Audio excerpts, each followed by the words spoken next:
বলেন তো নবীর জীবনীর অন্যতম একটা দিক, নবী পেরেশান হইলে এটা নবীর জীবনী কিনা বলেন তো? নবী পেরেশান হইলে কি করতেন?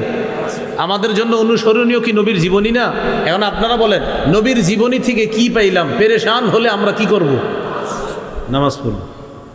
তা আমাদের অভ্যাস, আগে আমরা মানুষকে বলি, চারোদিকে ফোন দেই, ভাই বিপদে আছে না, আগে আল্লাহরে বলেন। সর্বপ্রথম আল্লাহর সাথে কথা বলবেন। তাহলে নামাজের এক নম্বর উপকারিতা, নামাজ প্রশান্তির কারণ। সুবহানাল্লাহ। নামাজের দুই নম্বর উপকার, নামাজ আলো, নামাজ নূর, নামাজ আলো। সহিহ মুসলিমের হাদিস, রাসূলুল্লাহ সাল্লাল্লাহু আলাইহি ওয়াসাল্লাম বলেন, আত-তুহুরু শাত্রুল ঈমান, পবিত্রতা হলো ঈমানের অঙ্গ। আলহামদুলিল্লাহ, সবাই একবার দিল থেকে বলেন তো আলহামদুলিল্লাহ। নবীজি বলেন আলহামদুলিল্লাহি তামলাউল মিজান, ইখলাসের সাথে আলহামদুলিল্লাহ একবার পড়লে তামলাউল মিজান, ওজনের পাল্লাকে পরিপূর্ণ করে দেয়। রাসূলুল্লাহ সাল্লাল্লাহু আলাইহি ওয়াসাল্লামের জীবনীর অন্যতম একটি দিক হলো মেরাজে গমন। মেরাজ থেকে যখন রাসূল সাল্লাল্লাহু আলাইহি সাল্লাম দুনিয়ার দিকে রওনা করলেন, মুসা আলাইহিস সালামের সাথে সাক্ষাৎ।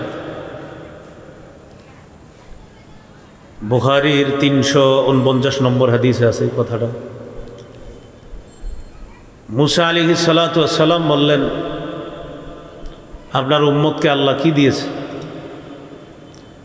রাসূলুল্লাহ সাল্লাল্লাহু আলাইহি ওয়াসাল্লাম বললেন 50 ওয়াক্ত নামাজ। মুসা আলাইহিস সালাতু ওয়াস সালাম বললেন, আপনার উম্মত 50 ওয়াক্ত নামাজ এই পড়ার সামর্থ্য রাখে না, এটা তাদের জন্য কষ্টকর হবে, আরো কমায় আনেন। রাসূলুল্লাহ সাল্লাল্লাহু আলাইহি ওয়াসাল্লাম আল্লাহর কাছে গেলেন, আল্লাহ কমায় দিলেন। এইভাবে বারবার নবীজি আল্লাহর কাছে যায়, আবার মুসা নবীর সাথে সাক্ষাৎ হয়। তিনি বারবার জিজ্ঞাসা করে কত ওক্ত? তো 5 ওক্ত কমাইলে যা যা থাকে এটা বলে। সর্বশেষ 5 ওক্ত কমাইতে কমাইতে 50 ওক্তের মধ্যে 45 ওক্ত কমানো হয়ে গেছে। 5 ওয়াক্ত নামাজ নিয়ে রওনা করলেন। মুসা আলাইহিস সালাতু ওয়াস সালাম বললেন, কত ওক্ত নামাজ? নবী বললেন 5 ওক্ত। মুসা নবী বললেন, এটাও এরা ভালোভাবে পড়বে না, আরো কমায় আনুন। রাসূলুল্লাহ সাল্লাল্লাহু আলাইহি ওয়াসাল্লাম বললেন, আমার রবের কাছে আর কমানোর বিষয়ে আমি আবদার করব না, আমার লজ্জা লাগতেছে। 45 ওক্ত কমায় দিস, থাক 5 ওক্ত থাক, আর কমানোর কথা বলবো না, আমার লজ্জা করতেছে। রাসূলুল্লাহ সাল্লাল্লাহু আলাইহি ওয়াসাল্লাম 5 ওয়াক্ত নামাজ নিয়ে রওনা করলেন। আল্লাহ তাআলা রাসূল সাল্লাল্লাহু আলাইহি সাল্লামকে বললেন, হাবিব, নির্ধারণ করেছিলাম 50 ওয়াক্ত, আপনার আবেদনের পরিপ্রেক্ষিতে আমি কমাইতে কমাইতে 45 ওয়াক্ত কমিয়ে দিলাম। 5 ওয়াক্ত নিয়ে আপনি রওনা করলেন। আপনার উম্মত যদি 5 ওয়াক্ত পড়ে সব 50 ওয়াক্তেরই ঠিক থাকবে। এই বিষয়টার প্রতি লক্ষ্য রেখে আপনাদের সামনে তেলাওয়াত করেছি সূরা নিসার 103 নম্বর আয়াত। আয়াতে আল্লাহ বলেন, ইন্নাস সালাতা কানাত আলাল মুমিনিনা কিতাবাম মাওকুতা, নিশ্চয়ই মুমিনদের উপর সময় মতো নামাজ পড়া ফরজ। মুমিনদের উপর সময় মতো নামাজ পড়া ফরজ। এই বিষয়ে কয়েকটি কথা আমরা জানব। প্রথম কথা হলো, নামাজ ইসলাম যেই 5টি ভিত্তির উপর প্রতিষ্ঠিত করা হয়েছে, এই 5টির মধ্যে অন্যতম একটি ভিত্তি হলো নামাজ। সহিহ বুখারীর 8 নম্বর হাদিস। এই হাদিসে আছে রাসূলুল্লাহ সাল্লাল্লাহু আলাইহি ওয়াসাল্লাম বলেন, বুনিয়াল ইসলামু আলা খামসিন, ইসলামকে প্রতিষ্ঠিত করা হয়েছে 5টি ভিত্তির উপর। শাহাদাতি আল্লাহ ইলাহা ইল্লাল্লাহ ওয়া আন্না মুহাম্মাদুর রাসূলুল্লাহ। এক নাম্বার এই সাক্ষী দেওয়া যে আল্লাহ ছাড়া কোনো ইলাহ নাই, মুহাম্মদ সাল্লাল্লাহু আলাইহি ওয়াসাল্লাম আল্লাহর রাসূল। দুই নম্বর ওয়া ইকামিস সালাহ, নামাজ প্রতিষ্ঠিত করা। তিন নম্বর ওয়া ইতাইজ যাকাত, যাকাত আদায় করা। চার নম্বর আল হাজ্জি, হজ করা। পাঁচ নম্বর ও সৌমি রমাদান, রমজানের রোজা রাখা। এই পাঁচ ভিত্তির মধ্যে দ্বিতীয় ভিত্তিটার নাম হলো নামাজ। আজকের আলোচনার দ্বিতীয় কথা, নামাজ ইসলামের যে রুকুন আছে, রুকুনের মধ্যে অন্যতম গুরুত্বপূর্ণ একটি রুকুন হলো নামাজ। সহিহ বুখারীর বর্ণনা ৭৩৭৩ নম্বর হাদিস। এই হাদিসের মধ্যে আছে, লাম্মা বাআসান নবিয়্যু সাল্লাল্লাহু আলাইহি ওয়াসাল্লাম মুআয ইবনে জাবালিন ইলা নাহবিল ইয়ামান। রাসূলুল্লাহ সাল্লাল্লাহু আলাইহি ওয়াসাল্লাম যখন তার সাহাবী মুআয ইবনে জাবাল রাদিয়াল্লাহু তাআলা আনহুকে ইয়ামান দেশের দিকে প্রেরণ করলেন, নবীজি মুআয ইবনে জাবালকে বললেন, মুআয, ইন্নাকা তাকদামু আলা কওমিন মিন আহলিল কিতাব, তুমি এমন এক জাতির কাছে যাইতেছ যে জাতি হলো আহলে কিতাব। তাদের কাছে যাওয়ার পর সর্বপ্রথম তাদেরকে যে দাওয়াত দিবা তুমি, আইয়ুহিদুল্লাহ, তারা যেন আল্লাহর একত্ববাদ স্বীকার করে, এই একত্ববাদের দাওয়াত দিবা। ফাইন আরাফু জালিকা, তারা যদি আল্লাহর একত্ববাদের বিষয়টা জেনে নেয়, এই বিদ্যা অর্জন করার পর এই বিষয়টা যদি তারা মেনে নেয়, দ্বিতীয় নাম্বারে তাদেরকে জানায়া দিবা, আখবিরহুম আন্নাল্লাহ, তুমি তাদেরকে এই সংবাদ দিবা যে আল্লাহ কদ ফারাদা আলাইহিম খামসা সালাওয়াতিন, আল্লাহ পাক রব্বুল আলামিন তাদের উপর 5 ওয়াক্ত নামাজ ফরজ করেছেন। ফি ইয়াউমিহিম ওয়া লাইলাতিহিম, দিনে এবং রাতে আল্লাহ তাদের উপর 5 ওয়াক্ত নামাজ ফরজ করেছেন। তাহলে এক নাম্বার তাওহীদের দাওয়াত দিবা। দুই নাম্বার তাদেরকে ইসলামের অন্যতম গুরুত্বপূর্ণ রুকুনের দাওয়াত দিবা, সেটা হলো কি, যে আল্লাহ তাদের উপর দিনে এবং রাতে 5 ওয়াক্ত নামাজ ফরজ করেছে, এই দাওয়াত দিবা। এই হলো আজকের দ্বিতীয় কথা আমরা জানলাম। প্রথম কথা জানলাম ইসলামের 5 ভিত্তির একটা হলো নামাজ। দ্বিতীয়টা জানলাম ইসলামের অন্যতম গুরুত্বপূর্ণ একটি রুকন হলো নামাজ। 3 নাম্বার কথা,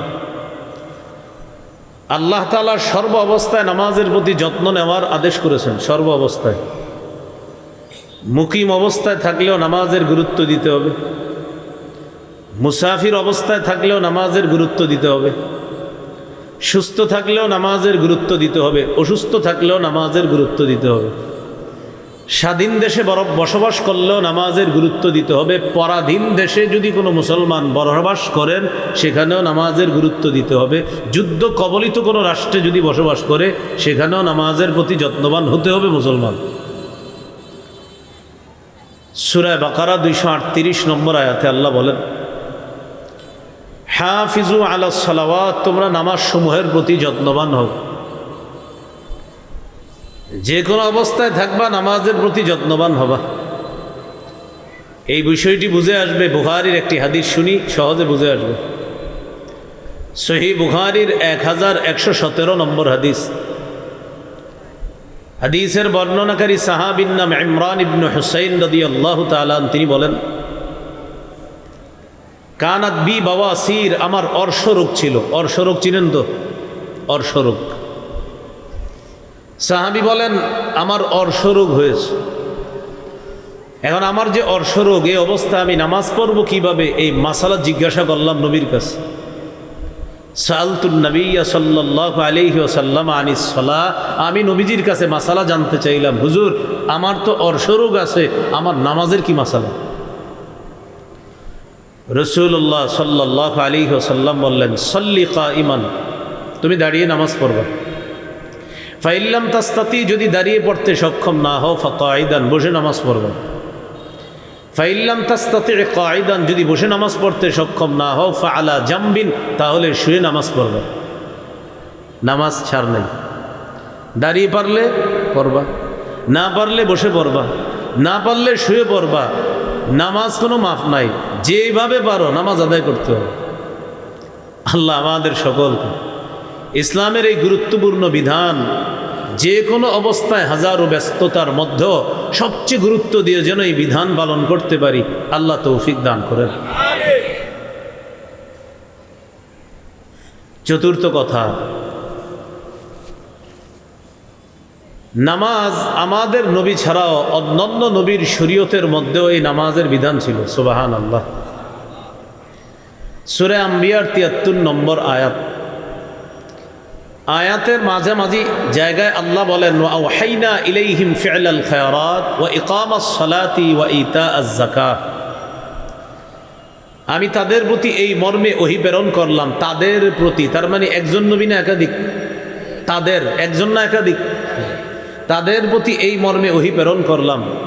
ফি'লাল খায়রাত, যে তারা ভালো কাজ করবে। ওয়া ইকামাস সালাহ, নামাজ প্রতিষ্ঠিত করবে। ওয়া ইতাআজ যাকাত, এবং যাকাত আদায় করবে। এই আয়াত দ্বারা বোঝা যায় আমাদের নবী ছাড়া অন্যান্য নবীর শরীয়তের মধ্যেও নামাজ ছিল। হ্যাঁ, ৫ ওয়াক্ত ছিল না, বাকি নামাজ ছিল, বিভিন্ন পদ্ধতি ছিল। এই হলো চতুর্থ কথা। ৫ নাম্বার কথা, নামাজ এটা হলো দ্বীনের খুঁটি। বলেন তো ভাই, দ্বীনের খুঁটি কি? নামাজ। তিরমিজির ২৬১৬ নম্বর হাদিস, ২৬১৬। এই হাদিসের মধ্যে আসছে, বিশাল বড় হাদিসটা, হাদিসের শেষের দিকে গিয়ে একটা অংশ আসছে। রাসূলুল্লাহ সাল্লাল্লাহু আলাইহি ওয়াসাল্লাম বলেন, রাসুল আমরি আল ইসলাম, দ্বীনের মূল হলো ইসলাম। সবাই বলেন তো, দ্বীনের মূল কি? ইসলাম। এরপরে নবী বলেন ওয়া আমুদুহুস সালাহ, দ্বীনের খুঁটি হলো নামাজ। ওয়া যিরওয়াতু সানামিহি আল জিহাদ, দ্বীনের সর্বোচ্চ শিখর হলো জিহাদ। সুবহানাল্লাহ। এই হাদিসটা বুঝেন, কয়টা কথা এখানে? ৩টা। দ্বীনের মূল বলেন ইসলাম, দ্বীনের খুঁটি সর্বোচ্চ শিখর জিহাদ। আবার দ্বীনের মূল কি? খুঁটি সর্বোচ্চ শিখর। কোন ব্যক্তি মুসলমান হয়েছে, তাহলে দ্বীনের মূল ভিত্তি পাওয়া গেছে তার মধ্যে, কিন্তু এখনো দ্বীন শক্তিশালী হয় নাই।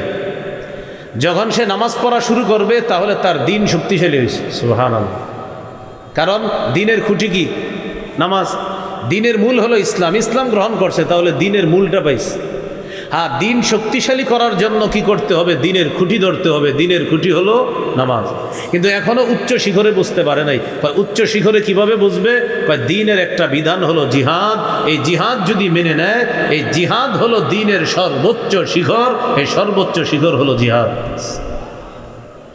তাহলে দ্বীনের মূল ইসলাম, দ্বীনের খুঁটি নামাজ, আর দ্বীনের সর্বোচ্চ শিখর কি?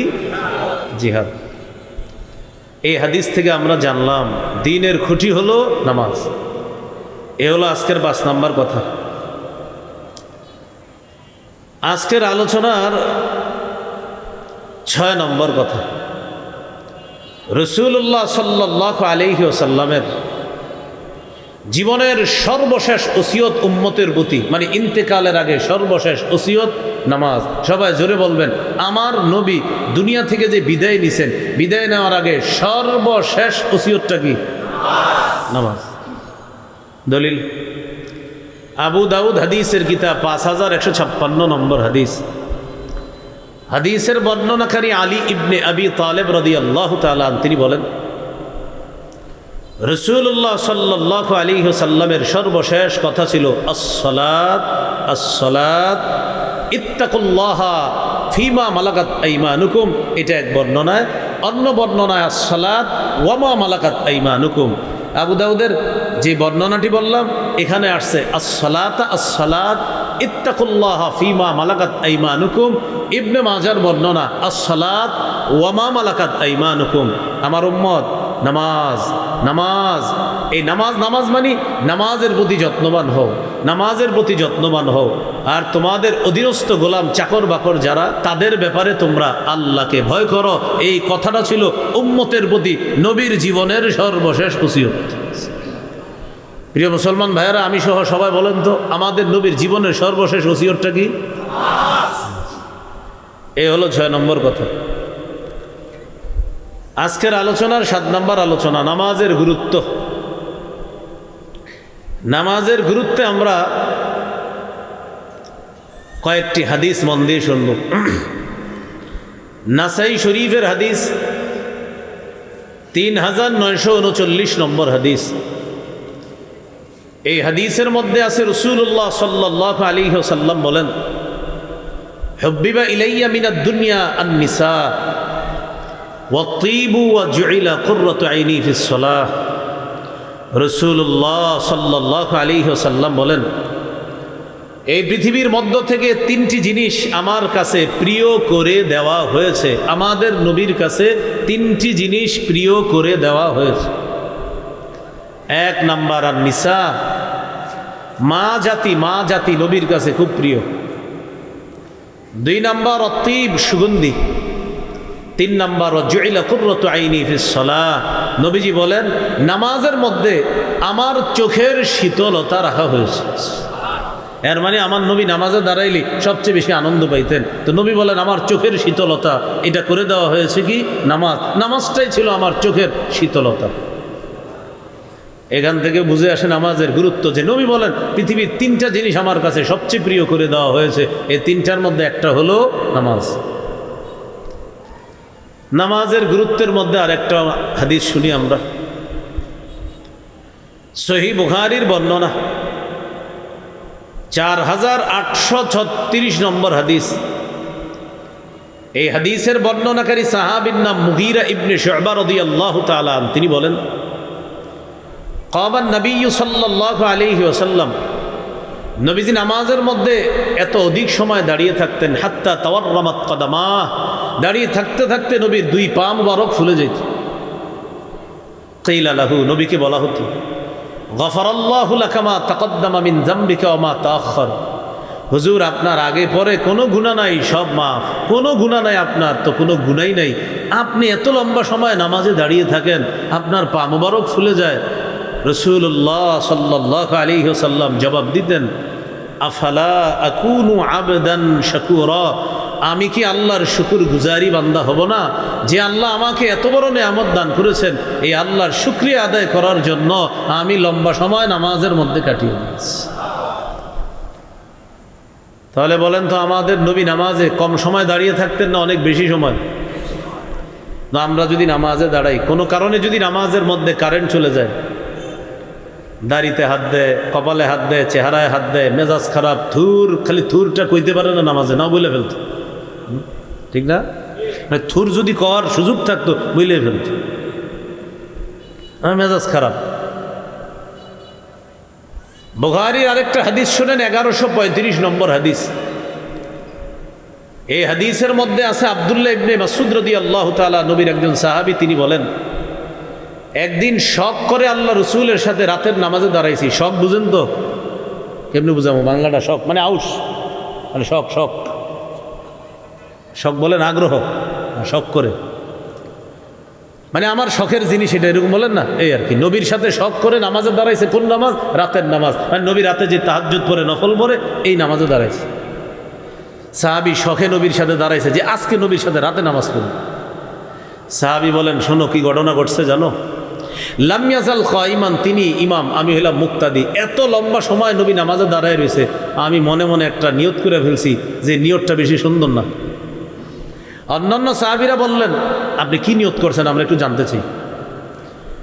তো তিনি বলেন, হামামতু বিআমরি সাউইন, একটা মন্দ নিয়ত করে ফেলেছিলাম। তো অন্যরা জানতে চাইলেন নিয়তটা কি, একটু বলেন। তিনি বললেন, হামামতু আন আকউদা ওয়া আদারান নবিয়্য সাল্লাল্লাহু আলাইহি ওয়াসাল্লাম, আমি নিয়ত করে ফেলেছিলাম, নবী এত সময় লম্বা সময় নামাজে দাঁড়িয়ে আছে, আমি নিয়ত করে ফেলেছিলাম আমি বসে যাব, নবীরে ছেড়ে দিব, মানে আমি ইক্তেদা চাইরা বসে যাই, নবী নামাজ পড়ুক। চিন্তা করেন, সাহাবীদের নামাজ আমাদের চাইতে অনেক গুরুত্বপূর্ণ ছিল তাদের নামাজ, তারাও লম্বা সময় নামাজ পড়তেন, কিন্তু সাহাবী বলেন নবী এত লম্বা সময় নামাজে দাঁড়িয়ে থাকতেন যে আমি নিয়তি করে ফেললাম বৈশা যাই, ইক্তেদা ছেড়ে দিই। সুবহানাল্লাহ। হ্যাঁ, তাহলে আমার আপনার নামাজের কি পরিমাণ গুরুত্ব দেওয়া দরকার। নামাজের গুরুত্ব সম্পর্কে আরেকটা হাদিস শোনেন, এই হাদিসটাই নামাজের গুরুত্ব বোঝার জন্য যথেষ্ট। সহিহ বুখারীর 687 নম্বর হাদিস। এই হাদিসে আছে রাসূল সাল্লাল্লাহু আলাইহি সাল্লামের সহধর্মিনী আমাদের আম্মাজান উম্মুল মুমিনিন আয়েশা সিদ্দিকা রাদিয়াল্লাহু তাআলা আনহাকে জিজ্ঞাসা করা হয়েছে, নবীর ইন্তেকালের আগের অসুস্থতাকালীন সম্পর্কে জিজ্ঞাসা করা হয়েছে। নবী ইন্তেকালের আগে প্রায় টানা 13 দিনের মতো অসুস্থ ছিলেন, তো ওই অসুস্থকালীন সম্পর্কে জিজ্ঞাসা করা হয়েছে। আম্মাজান বলেন ওই সময়ের কথা তোমাদেরকে কি বলবো, একদিনের ঘটনা শোনো। একটু আগে যেই নামাজটা গেছে, কোন নামাজ? এশার নামাজ। একদিন এশার নামাজের সময় সাহাবীরা মসজিদে অপেক্ষা করতেছে। রাসূলুল্লাহ সাল্লাল্লাহু আলাইহি সাল্লাম প্রচণ্ড অসুস্থ হয়ে গেছে। আম্মাজান আয়েশা সিদ্দিকা রাদিয়াল্লাহু তাআলা আনহাকে নবীজি জিজ্ঞাসা করলেন, ঘরের সদস্য যারা আরও তাদেরকে জিজ্ঞাসা করলেন, আসাল্লান নাস, আচ্ছা সাহাবীরা কি নামাজ পড়ছে? আম্মাজান জবাব দিলেন, লা হুম ইয়ান্তাজিরুনাক, হুজুর সাহাবীরা এখনো নামাজ পড়ে নাই, তারা আপনার অপেক্ষায় আছে, আপনি যাবেন, আপনার ইমামতিতে তারা নামাজ পড়বে।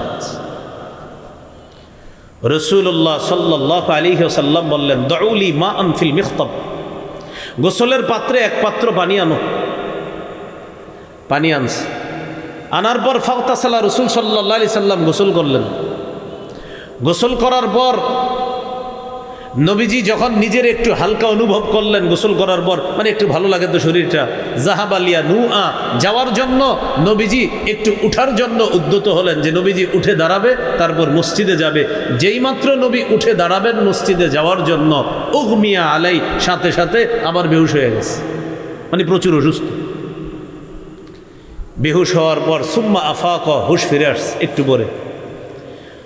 হুশ ফিরে আসার পর রাসূলুল্লাহ সাল্লাল্লাহু আলাইহি সাল্লাম বললেন, আসাল্লান নাস, সাহাবীরা নামাজ পড়ছে? জবাব দেওয়া হলো, লা, এখনো পড়ে নাই, হুম ইয়ান্তাজিরুনা, তারা আপনার অপেক্ষায় আছে। নবীজি বললেন, দুউলি মাআন ফিল মিখতাব, তাহলে ঠিক আছে পানি আনো গোসলের পাত্রে, আবার পানি আনো। আবার পানি আনছে, আনার পর ইগতাসালা, নবী গোসল করলেন, পুরা শরীরটা ভালোভাবে ধৌত করলেন। গোসল করার পর জাহাবালিয়া নুআ, মসজিদে যাওয়ার জন্য যেই মাত্র নবী একটু উঠে দাঁড়াবে, উগমিয়া আলাই, আবার বেহুশ হয়ে গেছে। আপনারা বুঝতেছেন তো সবাই? বেহুশ হওয়ার পর সুম্মা আফাক, একটু পর হুশ ফিরে আসছে। এটা কোনো গল্প নয়, সহিহ বুখারী 687 নম্বর হাদিস। নবীজি যখন বেহুশ হয়ে গেছে, একটু পরে হুশ ফিরে আসছে। আসার পর নবী জিজ্ঞাসা করলেন, আসাল্লান নাস, সাহাবীরা নামাজ পড়ছে? জবাব দেওয়া হলো, লা হুম ইয়ান্তাজিরুনা, এখনো পড়ে নাই, আপনার অপেক্ষায় আছে। নবীজি বললেন, দুউলি মাআন ফিল মিখতাব, গোসলের পাত্রে আরেক পাত্র পানি আনো। আবার পানি আনছে, আনার পর রাসূল সাল্লাল্লাহু আলাইহি সাল্লাম আবার নিজের শরীরটা ধৌত করেছেন। শরীর মুবারক ধৌত করার পর জাহাবালিয়া নুআ, আবার একটু দাঁড়িয়েছেন যাওয়ার জন্য, যেই মাত্র দাঁড়াতে উদ্যত হলেন, সাথে সাথে উগমি আলাই, আবার বেহুশ হয়ে গেছে। কবার হলো? 3 বার। সুম্মা আফাক, হুশ ফিরে আসছে। হুশ ফিরে আসার পর নবীজি বললেন, আসাল্লান নাস, নামাজ পড়ছে? বললেন, হুজুর এখনো পড়ে নাই, অপেক্ষা আছে। নবীজি বললেন, আয়েশা, আমি মনে হয় যেতে পারবো না। একটা লোক ডাকো। নবী একজনকে ডাকলেন, ডাকায়া বললেন, যাও আবু বকরের কাছে যাও, গিয়ে আবু বকরকে বলো আবু বকর যেন সাহাবীদেরকে নামাজ পড়ায়। নামাজের প্রতি কি পরিমাণ গুরুত্ব থাকলে, যার আগে কোনো গুনাহ নাই, পরে কোনো গুনাহ নাই, আল্লাহর পরে যিনি শ্রেষ্ঠ এ ব্যাপারে কোনো সন্দেহ নাই, তিনি নামাজে যাওয়ার জন্য বারবার বেহুশ হইতেছে, আবার হুশ ফিরে আসে, আবার শরীর ধৌত করে নামাজে যাওয়ার জন্য। শেষে বললেন, আয়েশা, আবু বকরকে বলো নামাজ পড়াইয়া দিতে। আম্মাজান বলেন, অন্নাস উকুফুন ফিল মসজিদ, কয় শোনো, যেই নামাজের অপেক্ষায় সাহাবীরা ছিল সেটা হলো এশার নামাজের অপেক্ষায় সাহাবীরা মসজিদে ছিল। তো আম্মাজান বলেন, এইভাবে আমার আব্বা আবু বকর সিদ্দিকের ইমামতিতে সাহাবায়ে কেরাম নবীর অসুস্থতাকালীন সময়ে নামাজ পড়েছেন। একদিন জোহরের সময় বা আসরের সময় ঘটনা কি ঘটল, নবীজি নিজের একটু হালকা অনুভব করলেন। হযরত আব্বাস, হযরত আলী রাদিয়াল্লাহু আনহুমা তাদের দুইজনের কাঁধে হাত দিয়ে আল্লাহ রসুল হেঁটে হেঁটে মসজিদে গেলেন। আবু বকর সিদ্দিক তখন ইমামতির জায়গায়। আবু বকর সিদ্দিক সরে যেতে চাইলেন, নবী ইশারা করলেন, না, ওখানেই থাকো, সেখানেই থাকো। নবীজি গিয়ে বসলেন। আবু বকর সিদ্দিক নবীরে অনুসরণ করলেন। সাহাবীরা আবু বকর সিদ্দিককে ইক্তেদা করে নামাজ পড়লেন। সুবহানাল্লাহ। আল্লাহ আমাদেরকে নামাজের গুরুত্ব বুঝে 5 ওয়াক্ত নামাজের গুরুত্ব দেওয়ার তৌফিক দান করেন। বলেন তো প্রিয় ভাইয়েরা, হাজারো ব্যস্ততার মাঝে সবচেয়ে গুরুত্ব দিব কি? নবীজির জীবনের সর্বশেষ ওসিয়ত ছিল আমাদের প্রতি কি? আল্লাহ আমাদের সকলকে নামাজের গুরুত্ব দেওয়ার তৌফিক দান করেন। এই গেল আজকের আলোচনার 7 নাম্বার আলোচনা। মনে আসেনি? 7 নাম্বার নামাজের গুরুত্ব গেল। আজকের আলোচনার 8 নাম্বার আলোচনা, নামাজের উপকারিতা। নামাজ পড়লে কি উপকার? নামাজের 1 নাম্বার উপকার, নামাজ পড়লে অন্তরে আল্লাহ প্রদত্ত একটা প্রশান্তি আল্লাহ দান করেন। সুবহানাল্লাহ। আবু দাউদের হাদিস, 4986 নম্বর হাদিস। হাদিসটি মন দিয়ে শোনেন। এক তাবি বলেন, আমি আমার আনসারি শ্বশুর বাড়িতে বেড়াইতে গেলাম। কোন বাড়িতে? আনসারি শ্বশুর বাড়িতে বেড়াইতে গেলাম। আমিও গেলাম, আমার আব্বাও গেলেন।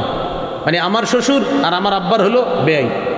তো আব্বা তার বেয়াইকে দেখতে, আমি আমার শ্বশুরকে দেখতে গেলাম। নাউদুহু, আমাদের উদ্দেশ্য হলো আমার অসুস্থ শ্বশুরকে দেখতে যাওয়ার। শ্বশুর অসুস্থ, সেই হিসাবে আমি জামাতা হিসাবে রওনা করলাম, আর আমার আব্বা বেয়াই হিসাবে রওনা করলাম। আনসারি শ্বশুর বাড়িতে গেলাম। যাওয়ার পর অসুস্থ শ্বশুরের পাশে আমি আর আমার বাবা বসা, জামাতা বসা আর বেয়াই বসা। ইতিমধ্যে নামাজের সময় হয়েছে। নামাজের সময় হওয়ার পর আমার অসুস্থ শ্বশুর ঘরের একটা মেয়েকে ডাক দিয়ে বললেন, ইয়া জারিয়া এই তুলি বি উজুইন, আমার জন্য অজুর পানি আনো। কে বলতেছে? সুস্থ মানুষরা না অসুস্থ ব্যক্তি? সুবহানাল্লাহ বলেন। পানি আনো, অজুর পানি আনো। কেন? অজুর পানি আনো। লি উসাল্লিয়া ফাস্তারিহা, তুমি অজুর পানি আনবা, অজু করে নামাজ পড়বো, নামাজের মাধ্যমে যেন একটু প্রশান্তি লাভ করতে পারি। কেমনে বুঝামো? আর সাহাবীরা অসুস্থ হইলে নামাজের মাধ্যমে প্রশান্তি খুঁজে, মানে তাদের ঔষধ হলো নামাজ। পানি আনো, অজু করি, নামাজ পড়ি। কেন? একটু শান্তি দরকার। তো সামনে যে 2 জন বসা, তারা কি অসুস্থ না সুস্থ? তারা মাসালা বলতেছেন। আনকার না হুজালিকা, তারা বললেন, আরে আপনি অসুস্থ, আপনার ক্ষেত্রে তো মাসালা আছে, আপনার উজুর আছে, আপনি থামেন। আমার অসুস্থ শ্বশুর বললেন, শোনো, তুমি আমারে নিষেধ করবা না। আমি একদিন আল্লাহ রসুলকে দেখছি, হজরত বেলালকে বলছি, ইয়া বেলাল, ও বেলাল, কুম, তুমি দাঁড়াও, ফাকিম, একামত দাও, ফারিহনা বিসসালাহ, তুমি একামত দিলেই তো নামাজ শুরু হবে, নামাজের মাধ্যমে আমাদেরকে একটু প্রশান্তি করো, আমাদেরকে একটু শান্তি করো। তাহলে নামাজ প্রশান্তির। আবু দাউদের আরেকটা হাদিস, 1319 নম্বর হাদিস, 1319। এই হাদিসে আছে, কানান নবিয়্যু সাল্লাল্লাহু আলাইহি ওয়াসাল্লাম ইদা হাযাবাহু আমরুন সাল্লাহ, রাসূলুল্লাহ সাল্লাল্লাহু আলাইহি সাল্লামের কাছে যখন কোনো পেরেশানি কাজ করত, নবী যখন কোনো বিষয়ে পেরেশানি কাজ করত, সাল্লাহ, তিনি নামাজ পড়তেন। বলেন ভাই, কি শিখলাম? এই যে নবীর কোনো পেরেশানি কাজ করলে তিনি কি করতেন? বলেন তো, নবীর জীবনীর অন্যতম একটা দিক, নবী পেরেশান হইলে, এটা নবীর জীবনী কিনা বলেন তো? নবী পেরেশান হইলে কি করতেন? আমাদের জন্য অনুসরণীয় কি নবীর জীবনী না? এখন আপনারা বলেন, নবীর জীবনী থেকে কি পাইলাম? পেরেশান হলে আমরা কি করব? নামাজ পড়ব। তা আমাদের অভ্যাস, আগে আমরা মানুষকে বলি, চারোদিকে ফোন দেই, ভাই বিপদে আছে, না, আগে আল্লাহরে বলেন।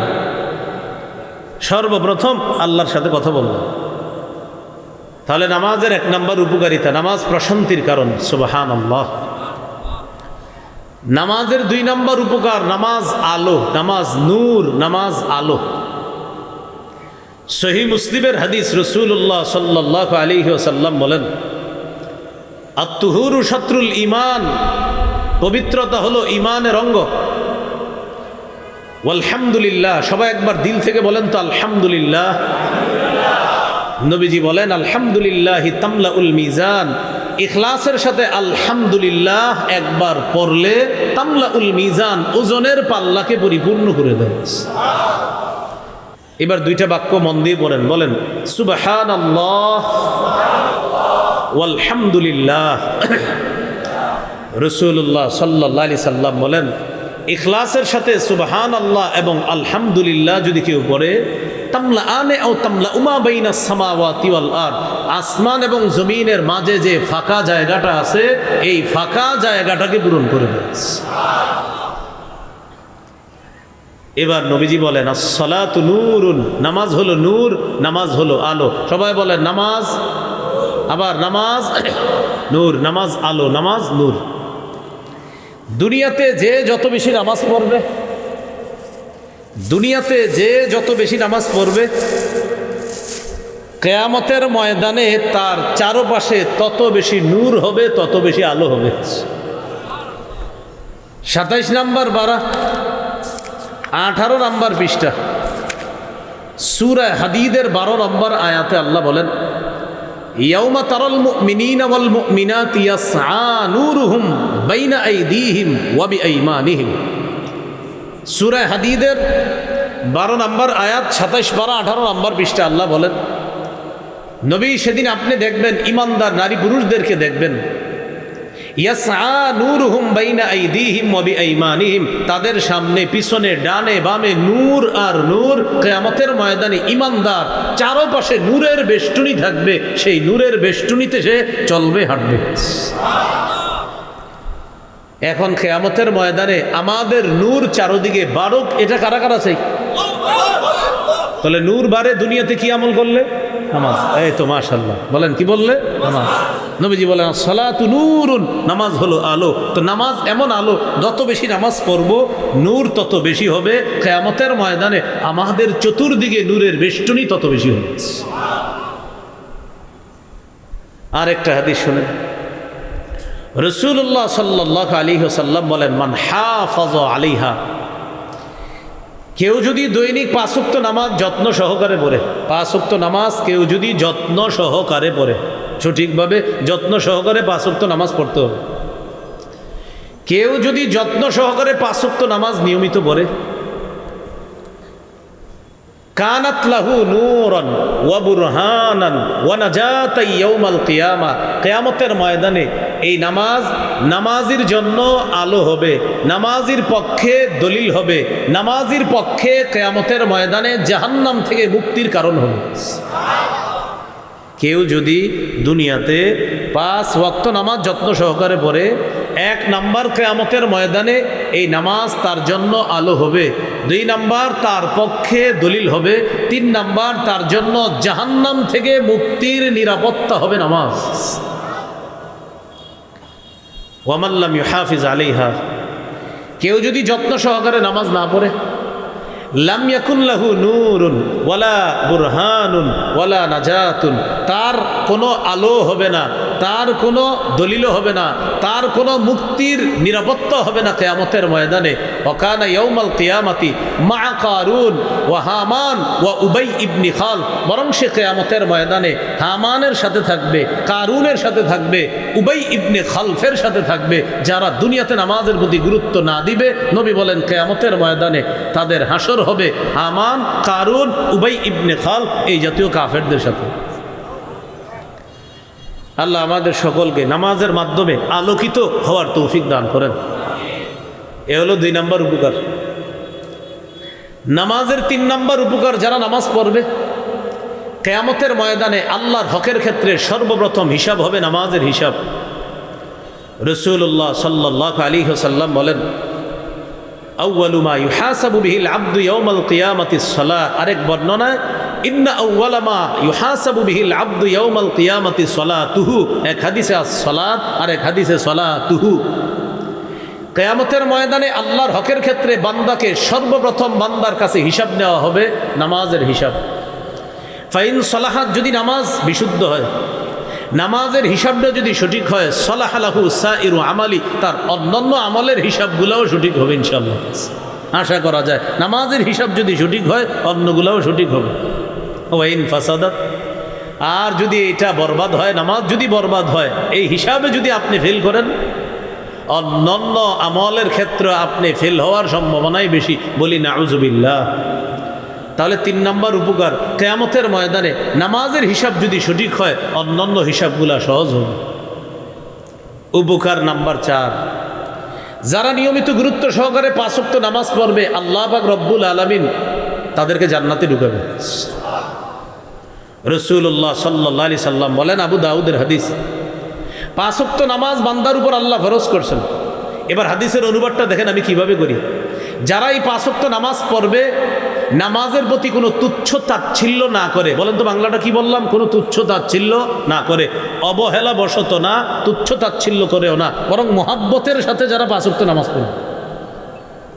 একটা হলো আর মন চায় না, ধর মিয়া বন্ধুরা ধরে নিয়ে গেছে, হ্যাঁ আর ভাল লাগে না, তো বেটা জানোস না আমার কাজ ছিল, তুই আমার মসজিদে নিয়ে এসোস,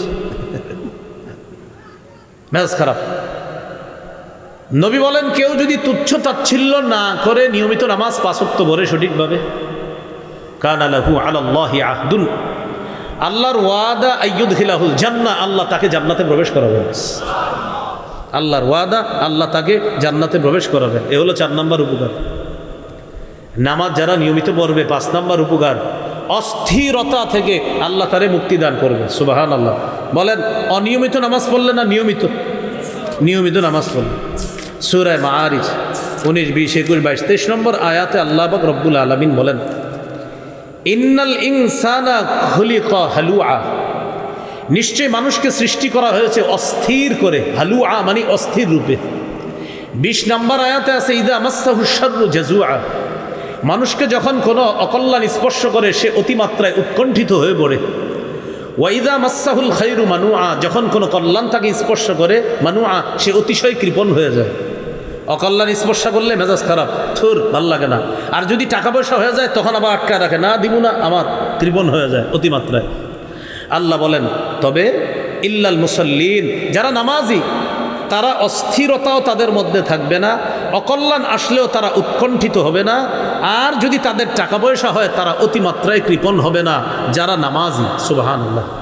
তবে সুবহানাল্লাহ পড়ার পরের আয়াতটা শুনেন, নামাজি মানে কি বুঝলা তোমরা? আল্লাহ বলেন, আল্লাযীনা হুম আলা সালাতিহিম দাঈমুন, যারা নিয়মিত নামাজি। বলেন যারা, তাহলে বলেন অনিয়মিত না নিয়মিত? হ্যাঁ, নিয়মিত যদি নামাজ পড়েন তাহলে এই মাসালা। আল্লাহ আমাদেরকে কথাগুলো বোঝার তৌফিক দান করেন। তাহলে কারো মধ্যে যদি অস্থিরতার স্বভাব থাকে, কারো যদি অকল্যাণ আসলে তার মধ্যে উৎকণ্ঠিত হওয়ার স্বভাব থাকে, মানে আপনার জীবনে এখন একটা খারাপ অবস্থা আছে, এখন আপনি ধৈর্য না ধরে খালি উৎকণ্ঠিত হয়ে যাচ্ছেন এবং আল্লাহর ব্যাপারে উল্টাপাল্টা ধারণা শুরু করছেন, এরকম যদি কারো মধ্যে থাকে, আবার আপনার টাকা পয়সা হয়ে গেছে, আল্লাহ হঠাৎ দিছে, মানে আপনি অতিমাত্রায় কৃপণ হয়েছেন, আল্লাহ বলেন তোমার মধ্যে 3টা বদভ্যাস থাকবে না। তুমি অস্থির হবে না, তুমি উৎকণ্ঠিতও থাকবা না, তুমি কৃপণতাও করবা না। আল্লাহ বলেন কারা? ইল্লাল মুসাল্লিন, যারা নামাজি। আল্লাহ বলেন কোন নামাজি? আল্লাযীনা হুম আলা সালাতিহিম দাঈমুন, যারা যত্ন সহকারে নিয়মিত 5 ওয়াক্ত নামাজ আদায় করে। এ হলো সূরা মাআরিজের 19 থেকে 23 নম্বর আয়াত। তাহলে 5 নম্বর উপকার, অস্থিরতা থেকে মুক্তির উপায় নামাজ। নামাজের 6 নম্বর উপকার, নামাজ অশ্লীলতা এবং অপছন্দনীয় কাজ থেকে দূরে রাখে, বিরত রাখে। 21 নম্বর পারা 1 নম্বর পৃষ্ঠা সূরা আনকাবুতের 45 নম্বর আয়াত। আল্লাহ পাক রব্বুল আলামিন বলেন, ইন্নাস সালাতা তানহা আনিল ফাহশাই ওয়াল মুনকার, নিশ্চয়ই নামাজ তানহা বাধা দেয়, বিরত রাখে, আনিল ফাহশা অশ্লীলতা থেকে, ওয়াল মুনকার এবং অপছন্দনীয় কাজ থেকে। যারা নামাজ পড়েন, মসজিদে যতক্ষণ থাকেন অশ্লীল কাজ করেন কেউ? অপছন্দনীয় কাজ করেন? এই যে যতক্ষণ নামাজে থাকবেন আপনি অশ্লীল কাজ করবেন না, এটা প্রথম ব্যাখ্যা। মসজিদে গেলেন, মনে করেন এশার আধা ঘন্টা আগে, এশার নামাজ পড়লেন, বিতির সহ 20 মিনিট গেল, আধা ঘন্টা আর 20 মিনিট হলো 50 মিনিট। এই 50 মিনিট পরে নামাজের পরে আবার তালিমে বইছেন আরও আধা ঘন্টা, 50-এ আধা ঘন্টা হলো 1 ঘন্টা 20 মিনিট। 1 ঘন্টা 20 মিনিট, এই যে 1 ঘন্টা 20 মিনিট আপনি ছিলেন, এই 1 ঘন্টা 20 মিনিট আপনি কিন্তু কোনো গুনাহ করেন নাই, অশ্লীল কাজ করেন নাই, কারণ আপনি গুনাহমুক্ত পরিবেশে ছিলেন, নামাজের পরিবেশে ছিলেন। আল্লাহর কোরআন বলে নামাজ তোমাকে অশ্লীল কাজ থেকে দূরে রাখবে, অপছন্দনীয় কাজ থেকে দূরে রাখবে। এটা হলো একটা ব্যাখ্যা। আরেকটা ব্যাখ্যা, যারা নিয়মিত নামাজ পড়ে তারা যদি হঠাৎ কোনো খারাপ কাজ করে তখন কি বলে জানেন? ইস, আমি কি করলাম, আমি না নামাজ পড়ি। এই যে দেখেন, আমি না নামাজ পড়ি, আমি এটা কি করলাম, মানে নামাজ পড়ে ধাক্কা দিছে, এই মিয়া তুমি না নামাজ পড়ো, তুমি এটা কেমনে করলাম? একটা লোক মনে করেন মাশাআল্লাহ হঠাৎ দাওয়াত ও তাবলিগে গিয়ে নামাজি হয়েছে, আগে সে নামাজ পড়তো না, আগে খারাপ কাজ করলে সে এতটা আপনার অনুশোচনায় ভুগতো না, কিন্তু নামাজি হওয়ার পর হঠাৎ একটা খারাপ কাজ করলেই অনুশোচনায় ভোগে, আমি এটা কি করলাম, আমি না নামাজ ধরছি। ইমাম সাহেবের কাছে আইসা বলে, হুজুর আমার দ্বারা ভয়ঙ্কর একটা অপরাধ হয়ে গেছে, ইন্না লিল্লাহ, আমি হুজুর গত 2 বছর ধরে নামাজ পড়ি। দেখেন, গত 2 বছরের মধ্যে অপরাধ হইলে তার মধ্যে অনুশোচনা কাজ করে, কেন? সে নামাজ ধরছে, এই নামাজ তাকে অনুশোচনা করতে বাধ্য করে, তুমি না নামাজি, তোমার দ্বারা তো এই কাজ করা ঠিক না। এই জন্য আল্লাহ বলে নামাজ অশ্লীল এবং অপছন্দনীয় কাজ থেকে দূরে রাখে। আল্লাহ আমাদেরকে নিয়মিত নামাজ পড়ার তৌফিক দান করে। নামাজের 7 নম্বর উপকার, নামাজ গুনাহ মুক্তির কারণ, নামাজ গুনাহ মুক্তির কাফারা, নামাজ গুনাহের জন্য কাফারা। গুনাহ নাই কার কার, এরকম কেউ আসেননি? তাহলে গুনাহের কাফারা কি বলেন তো? নামাজ। সহিহ বুখারীর বর্ণনা 582 নম্বর হাদিস। এই হাদিসের মধ্যে আছে রাসূলুল্লাহ সাল্লাল্লাহু আলাইহি ওয়াসাল্লাম বলেন, আর আইতুম লাউ আন্না নাহরান বিবাবি আহাদিকুম ইয়াগতাসিলু মিনহু কুল্লা ইয়াউমিন 5 মাররাত। আচ্ছা, তোমরা কি মনে করো, তোমাদের কারো বাড়ির সামনে একটা পুকুর আছে, ওই পুকুরের মধ্যে বাড়ির মালিক দৈনিক 5 বার গোসল করে, হাল ইয়াবকা মিন দারানিহি শাইউন, তার শরীরে কি কোনো নাপাক থাকবে? সাহাবীরা বললেন, লা ইয়াবকা মিন দারানিহি শাইউন, তার শরীরে কোনো নাপাক থাকবে না। রাসূলুল্লাহ সাল্লাল্লাহু আলাইহি ওয়াসাল্লাম বললেন, ফাযালিকা মিসলুস সালাওয়াতিল খামস ইয়ামহুল্লাহু বিহিন্নাল খাতায়া। নবীজি বলেন, কোন ব্যক্তি দৈনিক পুকুরে 5 বার গোসল করলে যেমন তার শরীরে কোনো ময়লা অবশিষ্ট থাকে না, কেউ যদি দৈনিক 5 ওয়াক্ত সালাত আদায় করে, আল্লাহ পাক রব্বুল আলামিন ওই ময়লা যেমন পানির দ্বারা ধুয়ে মুছে সাফ হয়ে যায়, তার গুনাহগুলা 5 ওয়াক্ত নামাজের দ্বারা আল্লাহ ধুয়ে মুছে সাফ করে দেয়। তাহলে বলেন, সবাই বলবেন, ময়লা সাফ করে কি? বলেন পানি। বলেন ময়লা দূর করে কি? গুনাহ দূর করে কি? বলেন ময়লা দূর করে কি? গুনাহ দূর করে কি? আল্লাহ আমাদের সকলকে 5 ওয়াক্ত নামাজ গুরুত্ব সহকারে দৈনিক পড়ার তৌফিক দান করেন। আর একটা হাদিস শোনেন, সহিহ মুসলিমের বর্ণনা 233 নম্বর হাদিস, আন্তর্জাতিক নাম্বার, মানে আমাদের মাদ্রাসার পাঠ্যপুস্তক অনুসারে 233 নম্বর হাদিস, মাদ্রাসার পাঠ্যপুস্তক অনুসারে মোট হাদিস হবে 3033টা হাদিস, এই অনুযায়ী মুসলিমের 233 নম্বর হাদিস। এই হাদিসের মধ্যে আছে রাসূলুল্লাহ সাল্লাল্লাহু আলাইহি ওয়াসাল্লাম বলেন, আস-সালাওয়াতুল খামস, 5 ওয়াক্ত নামাজ, ওয়াল জুমআতু ইলাল জুমআহ কাফফারাতুন লিমা বাইনাহুন্না।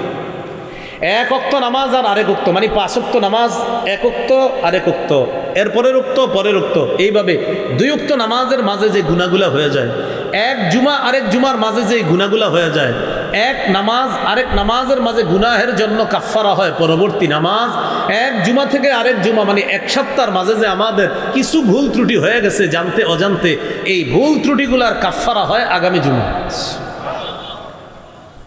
তাহলে কতগুলো অপশন, নামাজের কারণেও ভুলের কাফফারা হয়, আবার জুমার কারণেও ভুলের কাফফারা হয়।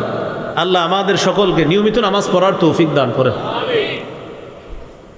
সহিহ মুসলিমের বর্ণনা 228 নম্বর হাদিস। এই হাদিসের মধ্যে আছে রাসূল সাল্লাল্লাহু আলাইহি ওয়াসাল্লাম বলেন, মা মিন মুসলিমিন তাহদুরুহু সালাতুল মাকতুবা, কোনো মুসলমানের কাছে যদি ফরজ নামাজ উপস্থিত হয়, এর মানে কোনো মুসলমানের কাছে ফরজ নামাজের সময় হয়ে গেছে, ফায়ুহসিনুত তুহুরা, তিনি পবিত্রতা অর্জন করেছে সুন্দরভাবে, ওয়া ইউহসিনু খুশুআহা ওয়া রুকুআহা, সুন্দরভাবে ওযু করছে, সুন্দরভাবে খুশু খুজুর সাথে নামাজ পড়ছে, সুন্দরভাবে রুকু সিজদা করছে। নবীজি বলেন, ইল্লা কানাত কাফফারাতান লিযুনুব, অথবা লিমা বাইনাহুন্না মা লাম তুতাল কাবাইর, যতক্ষণ এই বান্দা কবিরা গুনাহ না করবে, কবিরা গুনাহ ছাড়া যে অন্যান্য গুনাহগুলো আছে, এই গুনাহগুলা ওই 5 ওয়াক্ত নামাজ সুন্দরভাবে ওযু, সুন্দরভাবে রুকু, সুন্দরভাবে সিজদা করার কারণে এই 5 ওয়াক্ত নামাজ তার গুনাহের জন্য কাফফারা হয়ে যাচ্ছে। তাহলে 7 নম্বর উপকার, গুনাহ মুক্তির কারণ নামাজ। নামাজের উপকারিতা নাম্বার 8, নামাজের কারণে আল্লাহ মর্যাদা বাড়ায় দেয়। সুবহানাল্লাহ। রাসূলুল্লাহ সাল্লাল্লাহু আলাইহি ওয়াসাল্লাম বলেন, আলাইকা বিকাসরাতিস সুজুদ, তুমি বেশি বেশি সিজদা করো। ফাইন্নাকা লা তাসজুদু সাজদাতান লিল্লাহ ইল্লা রাফাকাল্লাহু বিহা দারাজা। রাসূলুল্লাহ সাল্লাল্লাহু আলাইহি সাল্লাম বলেন, উম্মত, তুমি যতবার আল্লাহকে খুশি করার জন্য সিজদা দাও, ততবার আল্লাহ তোমার মর্যাদা বাড়ায়। আজকের এশার নামাজ কয় রাকাত গেছে? ফরজ 4 রাকাতে, সিজদা কয়টা? 8টা। পরে বলছেন সুন্নত 2 রাকাত, 2 রাকাত সুন্নতে সিজদা কয়টা? 4টা। 8 আর 4 কত হলো? 12টা। বিতির পড়ছেন 3 রাকাত, 3 রাকাতে সিজদা কয়টা? 12 আর 6 কত? নিঃসন্দেহে আজকে যারা 9 রাকাত পড়ছেন, মোট এশার নামাজ 4 আর 2 6 আর 3 9, এই 9 রাকাত নামাজ যারা অন্তত আজকে পড়ছেন, আল্লাহ তাদের 18টা নতুন করে মর্যাদা বাড়াইছে। আমার নবী সব সত্য কথা বলে, আমার নবীর কথা সত্য, কোনো সন্দেহ নেই। নবী বলছেন এই মুখ থেকে যা বের হয় সব সত্য কথা। সুবহানাল্লাহ। তাহলে নামাজের কারণে মর্যাদা বাড়ে। কয় নাম্বার উপকারিতা গেল? 8। উপকারিতা নাম্বার 9, জান্নাতে নবী যেই জান্নাতে থাকবে, নবী জান্নাতের যে বালাখানায় থাকবে, আমাদের নবীর বালাখানার আশেপাশে কারা কারা থাকতে চাই ইনশাআল্লাহ? হ্যাঁ, কোথায়? কার আশেপাশে? কার? নবীর সাথী। জান্নাতে নবীর সাথী হতে চাই সবাই? আমাদের মাদানী ভাই এসে পড়ছে।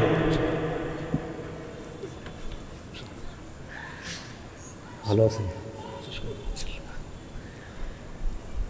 জান্নাতে যদি নবীর সাথী হতে চাই, সহিহ মুসলিমের বর্ণনা 489 নম্বর হাদিস।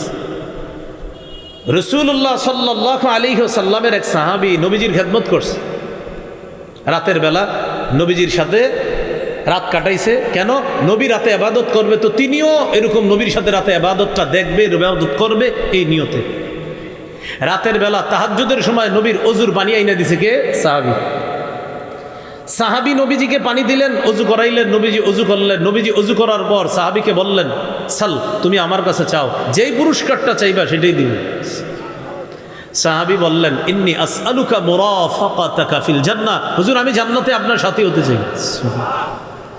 রাসূলুল্লাহ সাল্লাল্লাহু আলাইহি সাল্লাম বললেন, আও গায়রা যালিকা, এছাড়া অন্য কিছু চাও না? তিনি বললেন, না, অন্য কিছু চাই না, আমি এটাই চাই। রাসূলুল্লাহ সাল্লাল্লাহু আলাইহি সাল্লাম বললেন, যদি জান্নাতে আমার কাছাকাছি থাকতে চাও, আইন্নি আলা নাফসিকা বিকাসরাতিস সুজুদ, তাহলে বেশি বেশি সিজদা করবা। এর মানে বেশি বেশি নামাজ পড়বা, রুকু করবা, সিজদা করবা। দুনিয়াতে তুমি যত বেশি নামাজ পড়বা, জান্নাতে আমার তত কাছাকাছি থাকতে পারবা। প্রিয় ভাইয়েরা, হাদিস থেকে কি শিখলাম? আমার নবীর সান্নিধ্য থাকার শ্রেষ্ঠ আমল কি? নামাজ। কিন্তু আমাদের সমাজে দুঃখজনকভাবে এমন কিছু মানুষ পাওয়া যায় যে মানুষগুলা বলে, ভাই নামাজ না পড়লেও অন্তরে নবীর প্রেম আছে। নামাজ না পড়লে অন্তরে, হাদিসে কি শিখলাম? নামাজ পড়লে নবী প্রেম, না নামাজ ছাড়লে? পড়লে। তাহলে যেই ব্যক্তি বললেন নামাজ না পড়লেও নবী প্রেম আছে, তার কথা সত্য না মিথ্যা? আমার নবী শিখাইলেন, না, যত বেশি নামাজ পড়বা তত বেশি আমার সান্নিধ্য লাভ করতে পারবা। আল্লাহ কোরআনে বলছে, উসজুদ ওয়াক্তারিব, সেজদা দাও, কাছাকাছি আসো। আল্লাহ বলেন নামাজ আমি আল্লাহর কাছাকাছি হওয়ার উপায়, নবী বলেন নামাজ আমি নবীরও কাছাকাছি থাকার উপায়। তাহলে সবাই উত্তর দিতে হবে। ওলামা হযরত ছাড়া অন্যরা শুধু বলেন তো আল্লাহর কাছাকাছি হওয়ার শ্রেষ্ঠ আমল কি? আর নবীর জান্নাতের পাশাপাশি থাকতে চান, নবীর সান্নিধ্য লাভের শ্রেষ্ঠ আমল কি? তাহলে আল্লাহ পাওয়ার শ্রেষ্ঠ আমলও নামাজ, নবী পাওয়ার শ্রেষ্ঠ আমলও। এ হলো নামাজের 9 নম্বর উপকার।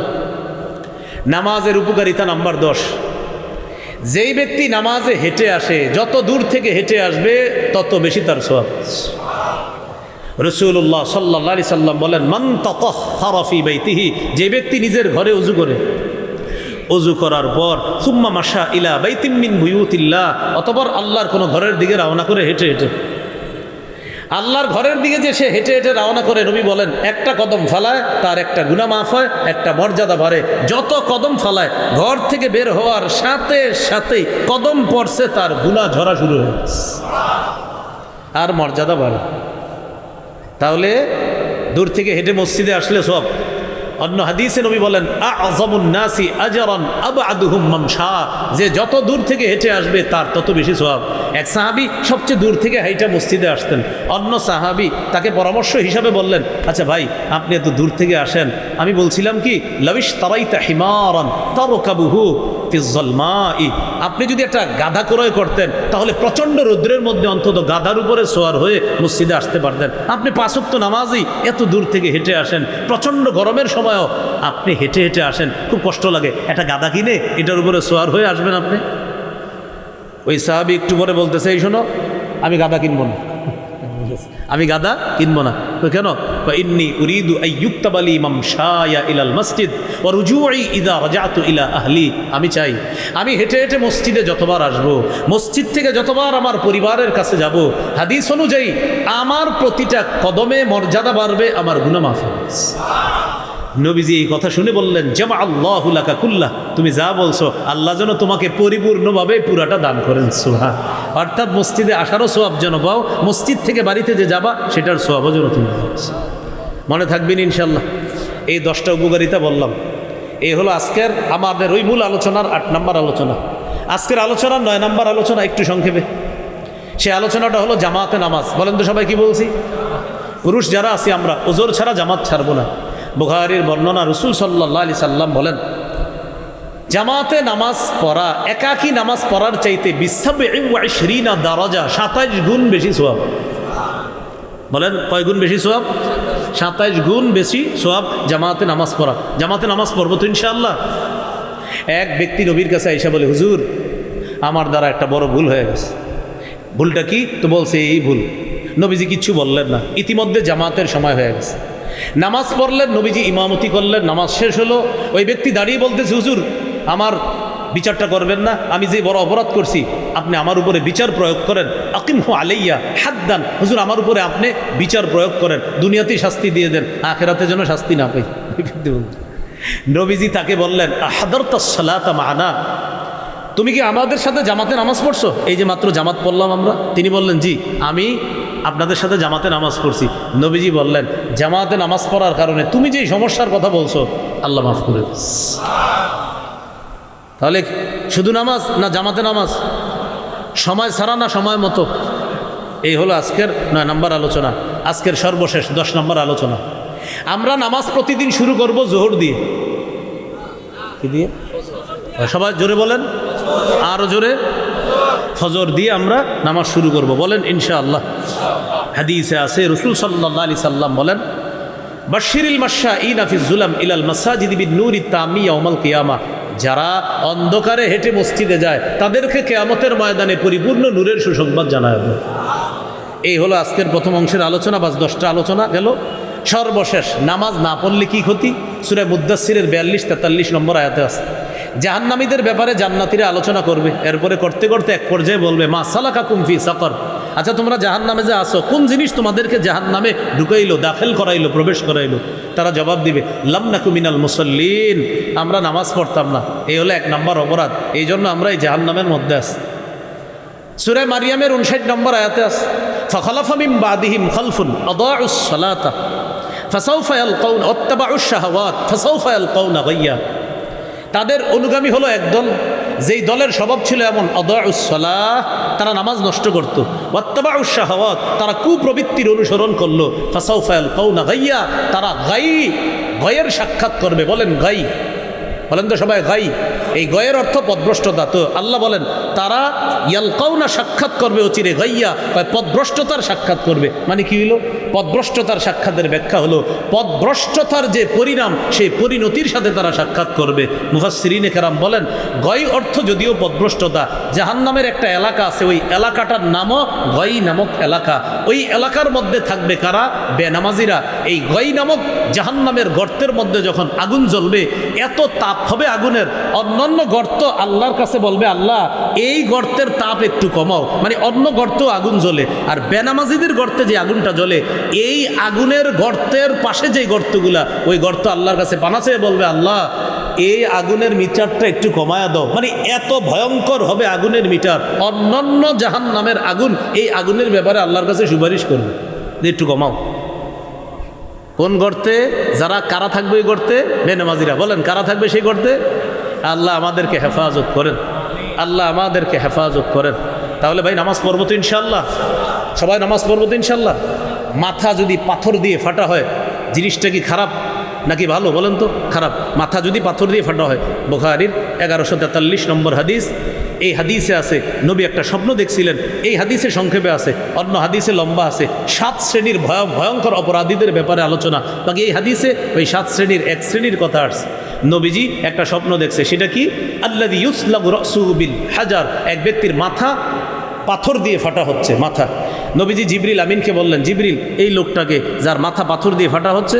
নবীজি বললেন, হুজুর সে হলো ইয়াখুজুল কোরআন, যে কোরআন ধারণ করেছে, ফায়ারফুজুহু আন, কিন্তু কোরআনের উপর আমল করে নাই। কোরআন ধারণ করেছে, কোরআনের উপর আমল করে নাই। আর ওয়ানামু আনিস সালাতিল মাকতুবা, ফরজ নামাজ থেকে সে ঘুমায়া থাকতো, উদাসীন থাকতো, নামাজ পড়তো না ঠিক মতো। এই জন্য তার এই শাস্তি হবে। কেয়ামতের আগ পর্যন্ত তার এই শাস্তি চলতে থাকবে। আর কেয়ামতের ময়দানে আবার এরপরে জাহান্নামের শাস্তি তো আছে।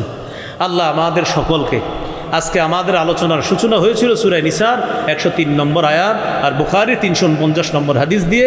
এ নবী মেরাজ থেকে যে পুরস্কারটা নিয়ে এসেছিলেন সেটা হলো নামাজ।